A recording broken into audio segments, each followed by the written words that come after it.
Helen, you here with Eyes on the Game here in Phoenix, being joined by the lovely Miss Cynthia Calvillo. Now, you are fighting Courtney Casey this Sunday. First off, how did this camp go for you? It's been an amazing camp.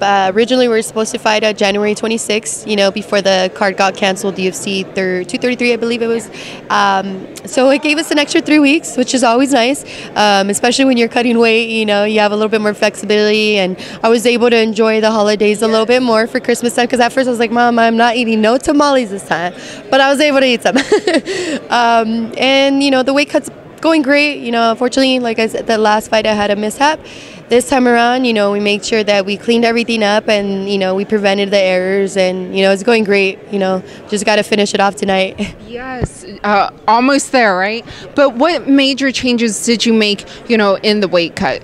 Well, we just brought in a new team, to help me with the weight cut. So I'm working with a company called Freshly Prepped, and extremely grateful for them. They provided all the meals for me, and they have a sports nutritionist, and also got back to working with Clint from the Performance Institute, and he just kind of overseen the meal plan that I had, and just tweaked a few things, and it's been going great. And they've also provided a chef this time around, the UFCPI, which is just a game changer. I mean, they just bring me my meals at the beginning of the day, and I don't have to worry about any of that. Just drink my water, eat the food, and make the weight. And so it's been going great. This is the lightest that I've ever been coming into a fight. Ahead of schedule. Ahead of schedule. We only got a couple of pounds. I'm excited. I think it's going to be a really easy cut tonight. So yeah, that's always great to hear, because I'm a big foodie too. So food. I know. The first thing that I do every time I get to anywhere I'm fighting, I ask the driver, what's the best place to eat? No way. Do you have a food preference? No, I don't. I love all kinds of food. So I always ask, okay, what's the go-to places here? What are they known for? So last time I went to Argentina, and it was a steak and wine. I didn't have wine, but I definitely had steak after weigh-ins. And oh my God, they were not lying, dude. They had some of the best steak in the world for sure. This here in Phoenix, Arizona, of course, being close to the border, they're known for their Mexican food. The driver did tell me a few restaurants. They told me that Guadalajara's usually is a really good place. There you can't make reservations, but the wait's usually pretty long. And then they also told me about Carolina's. So we're gonna see which one we go to. Yes. And what is do you have a go-to meal, after the fight? I usually just kind of like to have a slice of pizza, honestly. I mean, who does? Because that's one of they tell you it's one of the worst things you can probably eat. You can't eat that during fight camp. But it's so good. It's so good. Yeah. So I'm definitely having myself a slice of pizza and some gummy bears. Usually after weigh-ins, I try to, you can't mess up your diet too crazy, because you don't want your stomach to be upset for the fight. But I always have French fries. I mean, that's some carbs and salt, So I eat my good food, and then I have some French fries. But hey, you know how to choose the good foods, because everything you listed, I love too. Yeah. But looking at your opponent, I know you are coming off a big win over Pollyanna. And looking at Courtney Casey, though, what advantages, do you see that you have over her? For me, it's just the advantage, for me is just how extremely hard I work. I don't take anyone lightly. I don't care who you are. I don't care what your record is. If you sign, the contract to fight me, I'm expecting the toughest fight of my life, And like I said, I don't think that her record, gives her justice. I think she's one of the toughest strawweights in the division. She's one of the most seasons.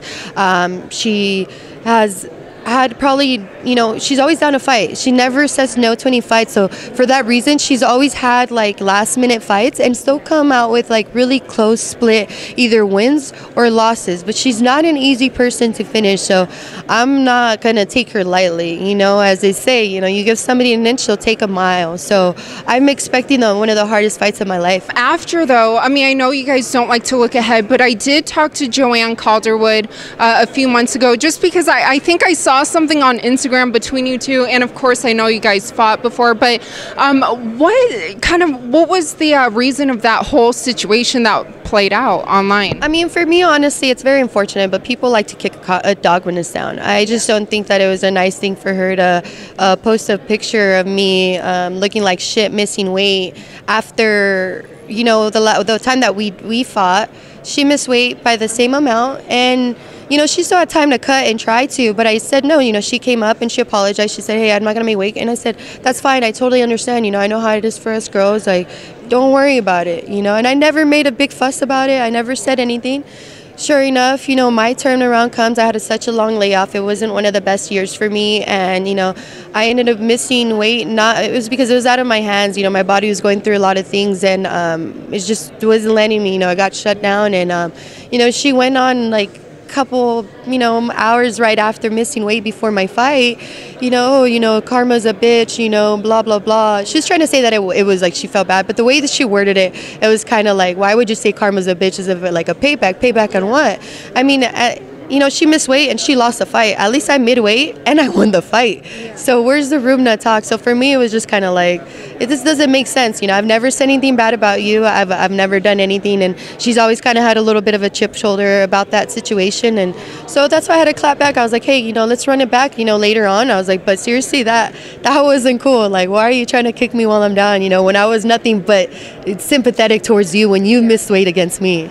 Yeah, but like you said, run it back. So is that something that does interest you in the future? Yeah, no, of course. Everybody wants to be a double champ, So my first goal is to, become the strawweight champ and then move up to flyweight. A lot of my fights before getting into the UFC were at the flyweight, weight. So definitely looking forward to that. Like I said, I want to fight the best, and if she's there at the top 10 and she's in my way to, getting the title at the flyweight division, I'm definitely, for sure, hands down, I'm willing to fight whoever I need to get there. Well, speaking of the flyweight titles, in May, Jessica Andrade, Rose Namajunas making her return. How do you see that fight playing out? Man, you can't take anybody lightly. I think obviously everybody knows in the division that Andrade is probably one of, if not the hardest hitter in the strawweight division, and we've seen that against the Carolina. And, like I said, you got to have really good defense. And I think Rose Namajunas is a very, she's very smart, and she's had a lot of experience in fighting. And I think she's going to get the job done. If she's smart, I think she can get the job done and come out with her hand raised for sure. Lastly, what do you have to say to your fans who will be tuning in this Sunday? To my fans, thank you. I appreciate it. And to whoever does believe in me or doesn't believe in me, thank you. It also serves for me as a motivation for anytime anybody wants to kick me down. It just makes me work harder. So I appreciate you guys too. I hope you guys tune in this Sunday, and I'm going to show you guys why I belong here. Also, have to add one more thing. Last time I interviewed you, you spoke about because you're a big Kobe Bryant fan, and he gave you some advice. Have you talked to him since or had advice from him? No, I haven't, unfortunately, because after I did have to deal with the suspension. I was dropped by Body Armor, which is how I came across of meeting Kobe Bryant. If I probably wouldn't have got that suspension, I probably would have had another chance to continue having, to build a relationship with him. But I really haven't got the opportunity. I was out for most of last year, and I just made my comeback. But hopefully in the near future, I get to run into him, and, it would be amazing. Like I said, I have nothing against anybody. You're always going to have mishaps, in this, this journey you call life. So I'm excited. Hopefully in the near future I get to be and keep you as a fan, Kobe Bryant. Yes, words to Kobe Bryant. Well, once again, thank you so much for your time. You look beautiful, and best of luck to you this weekend. Thank you so much.